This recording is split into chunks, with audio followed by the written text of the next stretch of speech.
Look around you right now.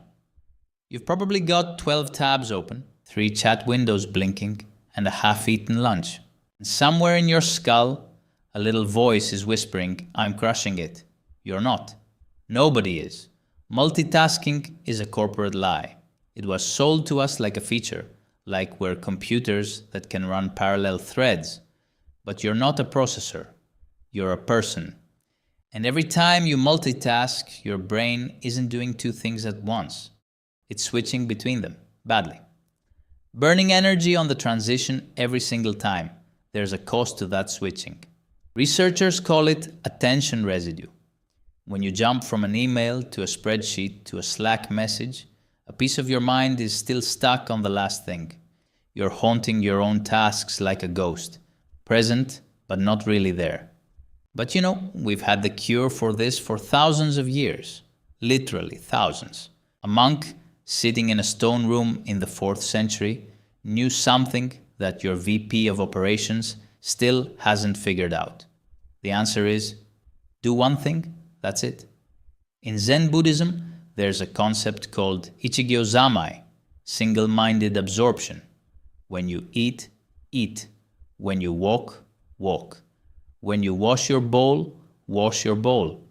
There's no productivity hack buried in there, it's just the truth. Your mind does its best work when it's all in one place. Christianity has the same thread running through it.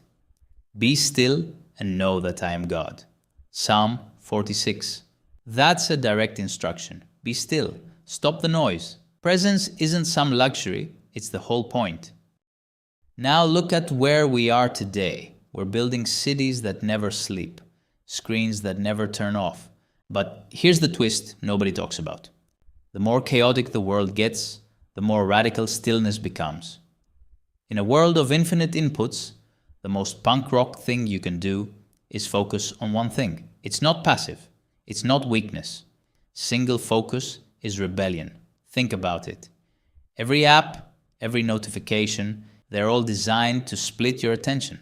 Because fragmented people are easier to manage, easier to sell to, easier to keep on the treadmill. The Buddha talked about this 2,500 years ago. Right concentration, bringing the mind to a single point. That's the path toward waking up. And meditation isn't what most people think it is. It's not sitting cross-legged, trying to think about nothing. It's practicing the skill of returning. Your mind wanders? Cool. You bring it back. That's 1 rep. You're not failing when your mind drifts. You're training when you notice it and come home. That training changes everything. Because once you can hold your attention on your breath for 5 minutes, you can hold it on a conversation, on a project, on the person sitting across from you. You stop performing presence and start actually being present. That's where the real work happens. There's a story about a Zen master. A student asks, "Master, what is the way?" The master says, "When I eat, I eat. When I sleep, I sleep."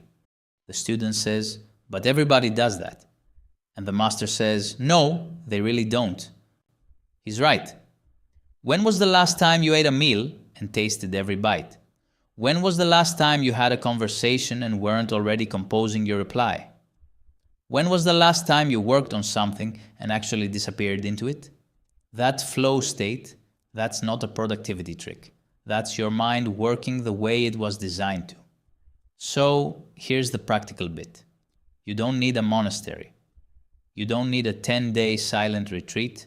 You just need to start catching yourself. The next time you reach for your phone while someone's talking to you, stop. The next time you open a new tab out of reflex, stop. Just for a second. Notice the pull. That noticing, that's the whole game. Every contemplative tradition on earth, Buddhist, Christian, Sufi, Stoic, they all start at the same point. Wake up to what you're doing. See the pattern. Choose differently, one thing at a time.